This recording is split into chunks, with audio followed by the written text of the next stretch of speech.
Hello, Mr. Fraser here. This is a video for the study of War Photographer. Now, I'm making this primarily for my higher English class, but if you're studying this poem at National 5, what I cover here should still be helpful for you. So just a quick bit of context about this poem, War Photographer. It might feel like this poem sticks out a wee bit like a sore thumb compared to some of the other poems that you study by Caroline Duffy at National 5 in higher English. So a bit of context I think helps when we're approaching the understanding and analysing of this poem. Just as the name would suggest, a war photographer is somebody who is deployed to war zones to document all the terrible, tragic, horrible things which happen there.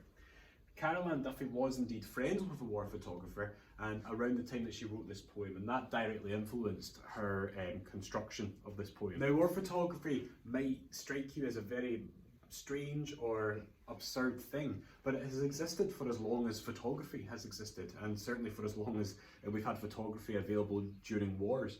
This is one of the most well-known examples of a photograph taken during a conflict. This was taken in 1972 during the napalm attacks in the Vietnam Wars. Now, the image really speaks for itself. It's horrifying. These are children fleeing from the scene of a napalm burn, and this girl that you see in the centre here, screaming, was very seriously burned. She survived. This is her today. And she has often been asked to speak about what her thoughts are on war photography and her accidental fame which came about as a result of this war photography. I'm not going to read this huge photograph, this huge quote I should say, from this woman, but I would just draw your attention to this highlighted section. She says that we would not have war at all if everyone could learn how to live with true love, hope and forgiveness. If that little girl in the picture can do it, ask yourself, can you? Now what we can take from this is that this person, now a fully grown woman, who was documented in a photograph, sees the benefit of these photographs existing. She sees that it can do some good, it can hopefully allow for a better world. This is an interesting idea which Duffy explores quite a lot in her poem. However, despite the hopes of the women photographed in the Vietnam War, it would be wrong to suggest that the existence of war photography is always successful in making us really care about the terrible things that happen in far off countries. And this is an idea which Duffy explores a lot in this poem. The war photographer who we see here is very much frustrated at the fact that those around him in Britain don't seem to be appropriately moved by the horrible things which he is publishing or he is offering up for publication. So this idea of being desensitized to horrors of war is an important theme to this text. So let's start off with the first stanza. In his dark room he is finally alone, with spools of suffering set out in ordered rows. The only light is red and softly glows, as though this were a church and he a priest preparing to intone a mass. Belfast, Beirut, Phnom Penh, all flesh is grass. Before we jump into our analysis, just a quick bit of help with definitions. If you've never heard of what a spool is before, it's this kind of thing here. A spool is a cylinder which contains photographic film, and it would be a common sight in the time that Duffy wrote this in the 1990s, before the advent of digital photography on a mainstream level. So now I'd like to jump into analysis of the first stanza, and before I go any further, just something which I like to say whenever I show an annotated poem or any kind of text really, is that remember that there is no such thing as a complete annotation. I will highlight things that maybe your teacher hasn't, and vice versa. Your teacher, if it's not me, may have highlighted things which I've got here, which I've not got here I should say, and that's okay. We as teachers might draw emphasis to different parts of the text. This video is a guide. It's an accompaniment to your studies. It's not to replace your in-class learning. So let's start off with the first line here. In his dark room he is finally alone. Now already with the words dark and alone, you've got words which are very much associated with emotional darkness and isolation, and you find that this idea of isolation constantly creeps up in this poem. He's a very lonely figure, the war photographer, despite the fact that in some circumstances he will be surrounded by a lot of people. In his dark room he is finally alone. Notice the enjambment here of the word alone. It's literally left on its own at the end of a line. Enjambment is when the poet's sentence continues over multiple lines, and it's always interesting to see which word is left on its own halfway through a sentence, and in this case it is the word alone, which is made to in itself feel alone. We can also read, metaphorically the word dark. It's not just the room which is dark physically and visually, but in a metaphorical sense. There's maybe a clue here that this is quite sinister, that perhaps what he's developing is something quite negative. I want to then highlight this use of the phrase ordered rows. So we talk about the spools of suffering being laid out in ordered rows. Now, first of all, a reminder that the spools is your photographic film, but that word choice, suffering, is very powerful. That lets it become very clear to the reader that these pictures contain negative, very traumatic images. They are spools of suffering. These are not happy holiday photographs. And if we got a clue to the nature of these photographs with the uses of the word dark and alone, creating quite a negative vibe, then that is very much confirmed with the spools of suffering. But then look at what he does with it. He sets them out in ordered rows. Now, some of us, when we read that line, we think of the fact that in a battlefield, when lots of soldiers have lost their lives, their bodies are laid out in ordered rows. If you go back and watch old war movies, you'll see this. Dead bodies laid in ordered rows for the purposes of identification. So Duffy's definitely doing something quite deliberately here. She's inviting you to think about that image. Even though it's the photographs that are going in ordered rows, that language is definitely going to recall the death and the horrors of the battle scene. We then have really interesting use of the word red here, and this works on two levels. It's visually descriptive because back in these days, when there was not a great scale of digital photography, the photographer would have had to have sat in a dark room with a red light. That's how the photographs would have been developed. They would have been dipped in a solution, hung up to dry in a red light, and that develops the photograph. Now, the word red here, much like when it's used in the first stanza of Caroline Duffy's other poem on the Scottish set text curriculum originally, the word red here, yes, it describes the room, but in a metaphorical sense, this word choice here can be read for its connotations of fear, of danger, and I would say in this case, definitely violence, because this is a poem which only gets more violent as it goes along. Highlighted in the pinky sort of purple colour here is the lines, and softly glows as though this were a church and he a priest preparing to intone a mass. This is a very, very interesting comparison. Duffy is using a simile. She is comparing the war photographer and his actions to that of a priest intoning a mass. And there's a few different ways that you can look at this. For starters, much like a priest intoning a mass, there's a sense of purpose to this. A priest will stand in a sermon and will talk to a mass and try to preach their message of faith, and will try to persuade the people in the church to abide by that message. Similarly, the war photographer has a purpose. The war photographer is having the same determination as a priest, because the war photographer hopes to persuade opinion with these photographs. So you do get a sense of determination with this idea of him being compared to a priest intoning a mass. I also think it's quite an intentional contrast that you're comparing religion, something which is supposed to embody good things. Faith to people is supposed to be something that brings comfort and joy and clarity in life, and you're comparing that to what we know are going to be horrible, violent photographs. We know that these are spools of suffering. We know from the colour red and the darkness that these are quite traumatic images. So you've got the positivity that faith is supposed to represent, contrasted with the trauma. That's quite a sharp contrast, and in my mind, that really highlights the horrors of war even more when I read this poem. We then have a very blunt and punchy series of countries listed using very small sentences. Belfast, Beirut, Phnom Penh. Now here, Duffy could have chosen to just give us a traditional list with commas, but instead she's decided to punctuate these with full stops. Belfast, Beirut, Phnom Penh. It's a bit punchier, it has a lot more impact, and the reader is almost invited to stop and reflect on the fact that these war zones are happening all over the world. Yes, in far off places like Beirut and Phnom Penh, but it's also quite close to home as well, such as with Belfast. So very sudden, very impactful, war happens everywhere. This then continues with the line, all flesh is grass, and that's quite a grotesque idea if you think about it. All flesh is grass.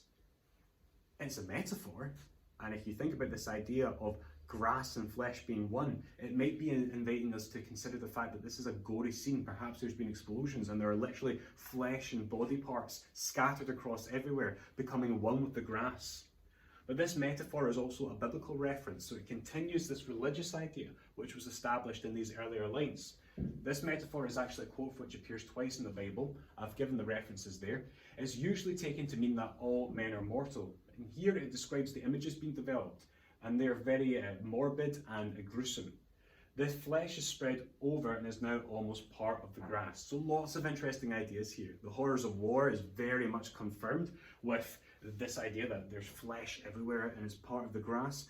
But there's also this idea of a cycle, this idea of inevitable mortality, which comes with the biblical references. Moving on to the second stanza. He has a job to do. Solutions slop in trays beneath his hands, which did not tremble then, though seem to now.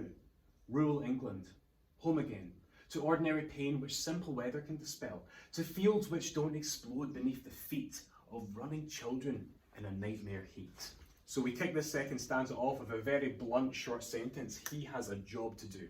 And if we got a sense from that previous stanza with the religious comparison to a priest that this is a man of purpose, well, it's very much confirmed here, folks. He has a job to do. He's determined. It's not, oh, he might get this done if he has enough time, or he's going to get this done and then have a nice wee break. It's no, I'm doing this now. He has a job to do. Very blunt, very important to understanding the war photographer as a character. We then get this interesting wordplay with solutions slop in trays. I love this line, solutions which slop in trays. Now remember, in this previous section, we've just heard that he's a man of purpose. He has a job to do. He's trying to fix a problem. He's trying to do something about all the war in this world. He's looking for a solution. But of course, the use of the word solution is a bit of a double meaning here, because it's describing both the literal solution, the fluid with which he is developing the photographs in his dark and lonely room, but those pictures are themselves the solution. He's hoping that by showing these disgusting, morbid, violent images, that people are going to be shocked enough to care, shocked enough to want to do something about the terrible atrocities that happen across the world. And I often like the alliteration or the sibilance here of solutions slopping in trays. It always makes me think of the sound of the water swishing and sloshing as he's developing the images. Beneath his hands, which did not tremble then, though seem to now. Beneath his hands, which did not tremble then. Well, just look at that word choice of tremble. This tells us clearly that he is traumatized. He's traumatized, and it's only maybe really hitting him now as he's being forced to recall these images and where he took them. And this is an idea which gets developed further on in the poem for sure. But we now get to see the sense that this guy's not a robot. He's not this mechanical machine that can just develop the photographs and not be affected by it. If he didn't feel any shock and trauma at the time, now that he's being asked to recall it, he's certainly feeling it now. His hands are trembling as he's doing it, suggesting trauma. Rural England. Now, doesn't that make you think of that first stanza? Beirut, Belfast, Phnom Penh. We have here yet another location described in a short and punchy sentence. But it's not a war zone. It's jolly old rural England. And look at the detail there with the word rural. The rural makes me think of fields and farms and cows grazing and deers hopping over leaves. This lovely idyllic image. What a sharp contrast to the war zones of Beirut, Belfast and Phnom Penh. That's an interesting contrast. And if you're analysing that line, I think it would always help to be mindful of what came before. Don't just analyse rural England, but compare it to the fact that we've already had short sentences used to describe war zones. That creates a very interesting contrast. Home again to ordinary pain, which simple weather can dispel, to fields which don't explode beneath the feet of running children in a nightmare heat. So much you can say about these lines. Talk about contrast. We hear about the fact that simple weather can dispel. That's getting at the idea that in Britain, our problems aren't really problems. We moan about the weather, we moan about this, that and the other. But elsewhere in the world, children are literally dying, and Duffy's inviting us to consider that contrast in problems. But speaking of contrast, just look at this line here, running children in a nightmare heat. Running children in a nightmare heat. If you isolate those phrases, well, running children is supposed to be a lovely thing. You think of running children and you think playing, having a bit of fun, mucking around. But then you put it into the context. These kids are not running because they're having a blast. These kids are running because they're in a nightmare heat, perhaps suffering from a napalm explosion, like we saw before with the images which I showed at the beginning of this video. So there's lots of powerful word choice here with exploding and nightmare heats. and there's a lot of contrast at play as well. All of this is establishing war as a horrific thing, not something to be glorified, not something to be indifferent to, but something to be horrible. Duffy is taking you through the experiences of the war photographer, and this very much continues in the next stanza. Stanza 3. Something is happening. A stranger's features faintly start to twist before his eyes, a half-formed ghost. He remembers the cries of this man's wife, how he sought approval without words to do what someone must, and how the blood stained into foreign dust. Again, another stanza with so much that we can say about it. Now we kick off with this short sentence, something is happening. It's almost as if Duffy's trying to grab your attention. She's saying, look over here, something's happening. A short and punchy sentence to grab your attention as a reader. A stranger's features faintly start to twist before his eyes, a half-formed ghost. Now again, we have something which works on a metaphorical as well as a literal level here, because what is literally being described is the picture slowly developing. Remember, this is before digital photography. Maybe you've used a Polaroid camera. You'll know that the image slowly develops. Well, it's the same idea here.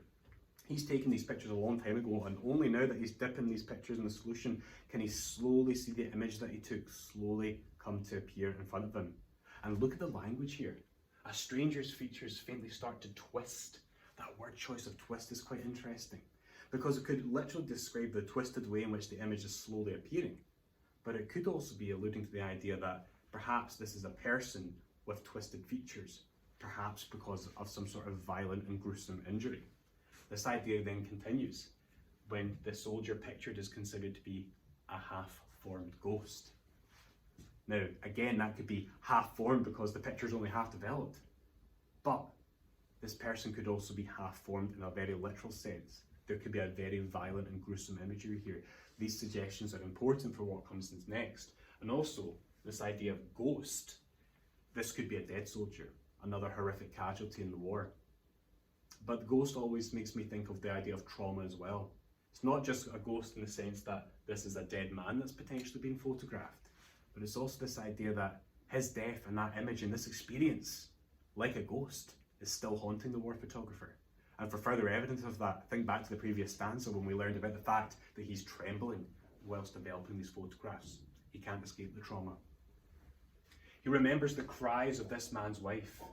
Look at the enjambment there again. That word choice of cries is always quite powerful because that is often associated with grief and with trauma, but enjambment invites us to have a bit of time to consider the word that's there at the end of the line.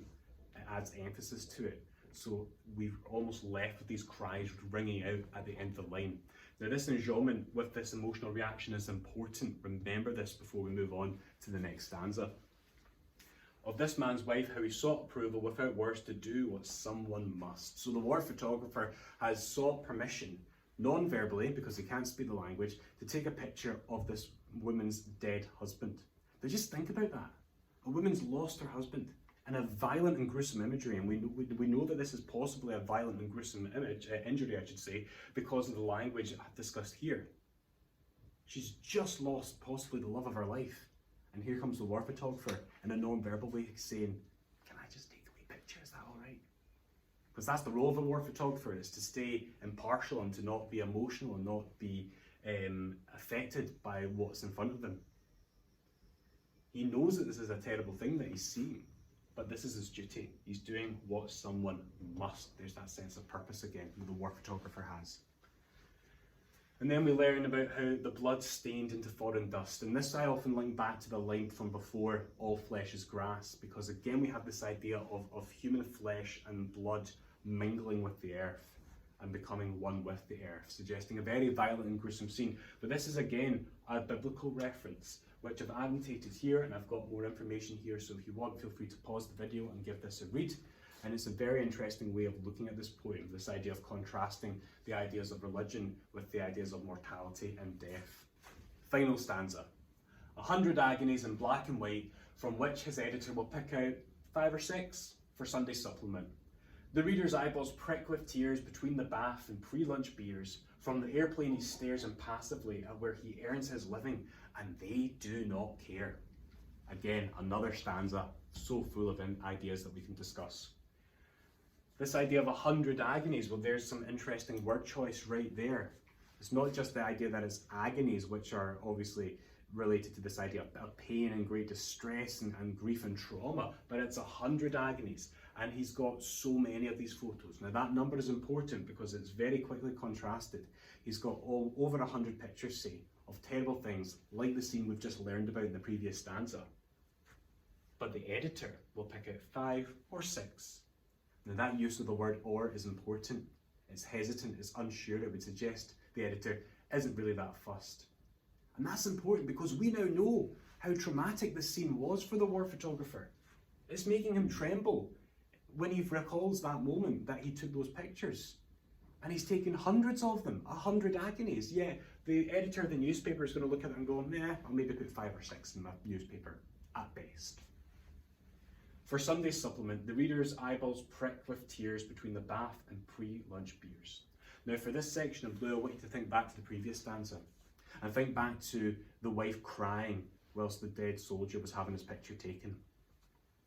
In that stanza, we had an enjambment of the word cries, which really highlighted and emphasised that emotional reaction. Something similar is happening here, but it's a very different emotional reaction. We learn how the eyeballs prick. Now, that use of the term prick makes me think of the scalp of shame from originally. It's like a pinprick. It's small, it can be irritating and annoying, but it's not that bothersome, really. And this is the reaction to that horrific scene, which we know is making the war photographer tremble, which we know made the widowed woman feel so much grief that she was crying aloud. Here the enjambment is emphasising the idea of the eyeballs pricking, but that's just telling us that the public aren't really fussed about this. They're not that moved. They might look at it and go, that's a bit of a shame, isn't that sad? But we'll just turn the page and move on to our pre-lunch beers and our baths. He stares impassively at where he earns his living, and they do not care. The final lines. At this point, we're not sure if the war photographer is leaving the war zone or arriving, but we know he's flying over the war zone at this point. And what this simply does is reaffirm this idea of indifference. He goes through all this trauma, takes all these pictures. He's determined to get something done about this. He's determined to have an impact. But in his heart of hearts, he knows that despite all the trauma, despite all the terrible things that he experiences, we are going to be more fussed about our pre-lunch beers, our baths, complaining about the weather, that kind of stuff. Our eyeballs are going to prick, but we're not going to cry out like the widowed woman in the previous stanza. And that's it, folks.